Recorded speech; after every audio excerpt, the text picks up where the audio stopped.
প্রচণ্ড গরম, রামনবমী উপলক্ষে সবাইকে শুভেচ্ছা জানাই।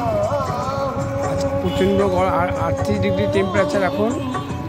আমরা তার মধ্যে লক্ষ্যে কিছু জল খাই যাচ্ছি, প্রত্যেকে যাতে জল খেয়ে একটু সুস্থ থাকে সেটাই আমরা চেষ্টা করি। আপনারা আমাদের পাশে থাকবেন, এটাই আমরা কামনা করি। জয় শ্রীরাম।